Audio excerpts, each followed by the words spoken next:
These are 20 NBA world records in 13 minutes. And first up, it's the longest game-winning buzzer beater set on December 15, 2021. In a game between the Pelicans and the Thunder, many fans witnessed something truly special. Because moments before NBA history was made, something equally as spectacular happened. There, got to foul him.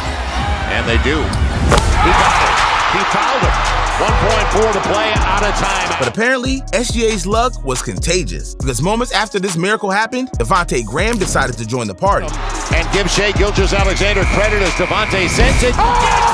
Gets it! The game winner! Oh, wow! Devontae Graham stuns him in Oklahoma City.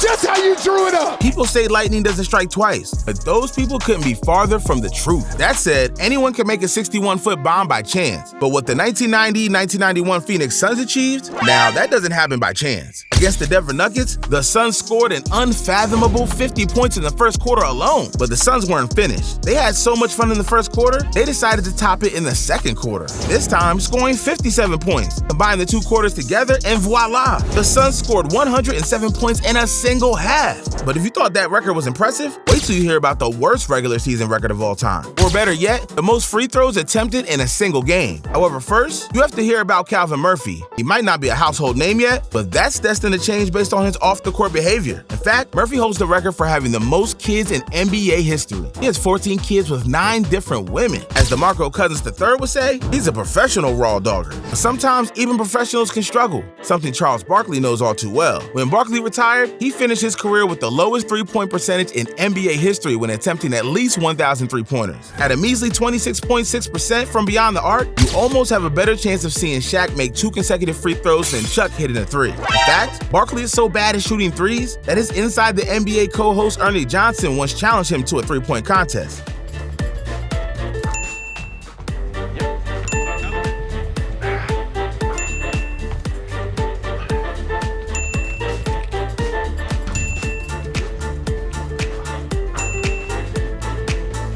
Maybe if Chuck was a little better at shooting threes, then he would have a championship. After all, even NBA journeyman Ish Smith won a championship this year. To date, Ish Smith has suited up for an NBA record 13 different teams over his 13-year career. He's also been traded 7 times, released 6 times, and played in the G League 2 times. But through it all, Smith never gave up. He stayed committed to his hoops dream, and because of it, he's now an NBA champion. Although he can mainly thank the Joker for that. One can only imagine where the Golden State Warriors would be if it weren't for the Houston Rockets. Because back in 2018, the eventual champions found themselves 1 game away from elimination. Heading into Game 7 against the Houston Rockets, the Warriors were in win-or-go-home mode. Meanwhile, the Rockets were already booking their trip to Cancun. Despite leading 54-43 at halftime, the Houston Rockets missed 27 straight three-pointers in the second half, an NBA playoff record.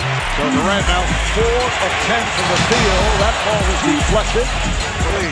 Gordon on a step-back 3. They missed 24 in a row. Tucker set his feet over to Gordon to 3. So back comes Gordon.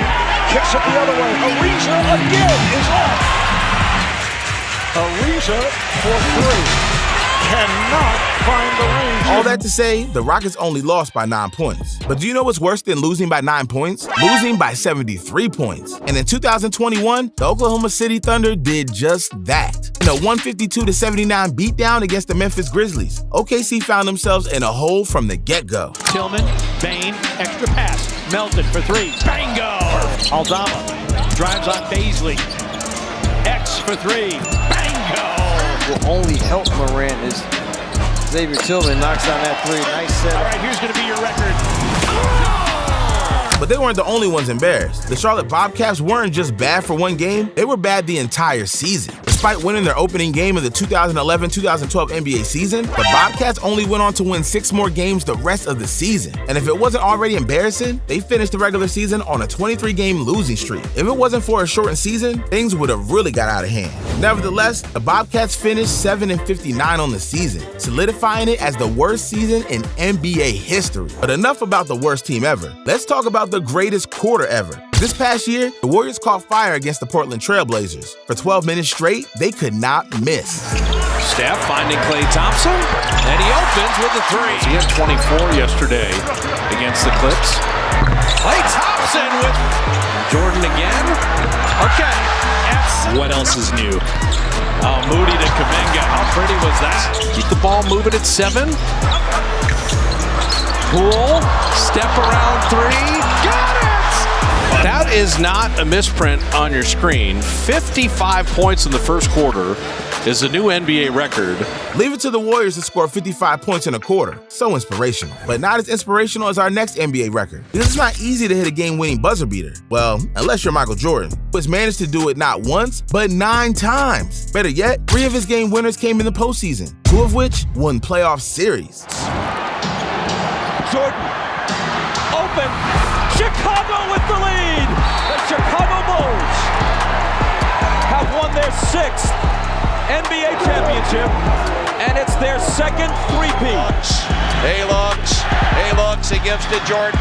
Jordan to the circle, puts the shot in the air. Good! The game's over, and the Bulls have won. But if you think this is a fluke, you're dead wrong. In his career, Jordan shot 45% on game-winning shots in the final 10 seconds of a game. Compare that with the league average of 27%. And it's clear why Air Jordan is so special. But just because MJ is special, it doesn't earn him a spot in the top 10. Because the records ahead are nothing short of spectacular. And coming in at number 10, Ben Wallace found a way to differentiate himself from everyone else in the NBA. If you thought that Shaq's 52% career free throw percentage was bad, then you won't believe how bad Ben Wallace is. Despite attempting 2,679 free throws in 17 years, Wallace only made 1,109 of them, and that's a 41.4% success rate. Even your neighbor across the street can do better than that. You know what your neighbor can do? Play in the NBA. Yet not all NBA careers are created equally, just as Jamison Curry. See, in the 2010, the Clippers were in desperate need of players against the Celtics. So just 72 hours before the game, the Clippers signed Jamison Curry to a 10-day contract. Fast forward to game day, Curry received the go-ahead nod to play in his first NBA match. Little did Curry know, this would be his last match. He only spent 3.9 seconds on the floor.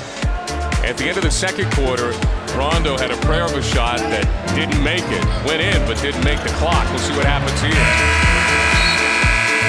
Well, there's no doubt about that. But the Celtics. Truth be told, he was only benched because he was too busy subscribing to the channel. But at least Curry got to play. Better yet, at least he didn't do something embarrassing like Joel Anthony. Because on January 9, 2011, Anthony played so poorly, he made history. Throughout NBA history, there's been plenty of players to play without producing any stats. It's become so common, fans even coined the phrase Club Trillion for these performances. Speaking of which, Joel Anthony is the king of his club. Against the Trailblazers, Anthony logged 29 minutes and made virtually no statistical impact. For almost 30 minutes, he ran up and down the court without scoring any points, assists, or rebounds. In fact, the only proof of him on the stat sheet was his 4 personal fouls. It was so unproductive, he might be related to Creed Bratton from The Office. But if Joel Anthony is the Office equivalent of Creed Bratton, but that means that Scott Skiles is Dwight Schrute. He may not be an all-time great like Michael Jordan or Kobe Bryant, but it wasn't for a lack of effort. Because on December 30th, 1990, Skiles was a passing machine. In a 155-116 victory against the Denver Nuggets, Skiles could do no wrong. Every time he passed the ball, fans knew it was going in the basket. So much so, Skiles broke the single-game record for assists with 30. But Skiles wasn't content. Along the way, he scored 22 points, 6 rebounds, and 2 steals, in a total of 44 minutes. For reference, this is the same guy who only averaged 11 points, 6.5 assists, and 2.5 rebounds in a 10-year career. If that's not a statistical anomaly, then I don't know what is. Or actually, let me take that back. Have you seen Klay Thompson? This dude was a different breed. From his 60-point 11 dribble performance to his legendary Game 6 performances, Klay is a certified bucket. However, his most impressive performance came against the Sacramento Kings. In the third quarter of a 2015 matchup, Thompson set the record for the highest scoring quarter in NBA history. Klay Thompson. Lob. 7 of 10 on threes. 32 in the game. Standing. Curry driving. Again.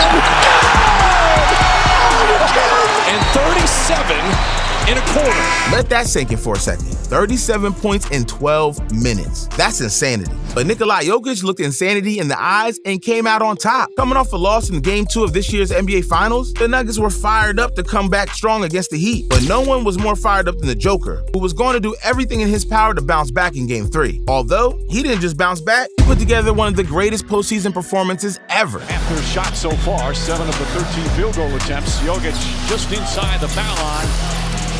Jokic calling for the ball against Kevin Love. Spins, flips it up and in against Duncan Robinson. Deflected.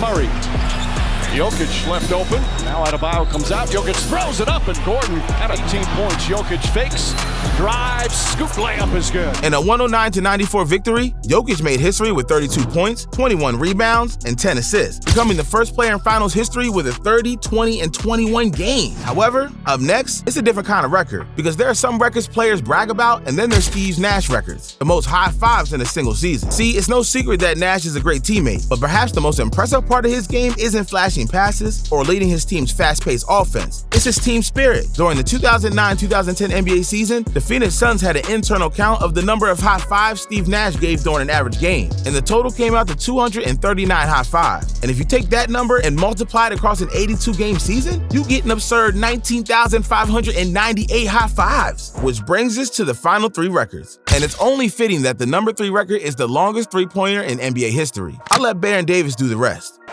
Nashburn, who could run the baseline. Davis, that'll be counted on a shot attempt. Oh, it's gotta go. They'll count it. It's good. Baron Davis has just put it in from 92 feet away. For reference, that shot was 89 feet long. That's the same length as 18 queen-size mattresses, 1.5 bowling lanes, and a blue whale. Speaking of which, you just shouldn't mess with Rasheed Wallace, because Wallace owns 1 but not 2 records. After all, Wallace was known as one of the more prominent hotheads, saying something about nearly every call that went against him. However, in 2000-2001, he was on a whole different level. That season, he was called for an insane 41 technicals, leading to 29 ejections. Rasheed Wallace was so intimidating that he once got ejected for just staring at a referee the wrong way. Timeout LA. Whack, get out. But he didn't say nothing. Get away from me, Steve. He didn't say nothing. Get away from me, Steve.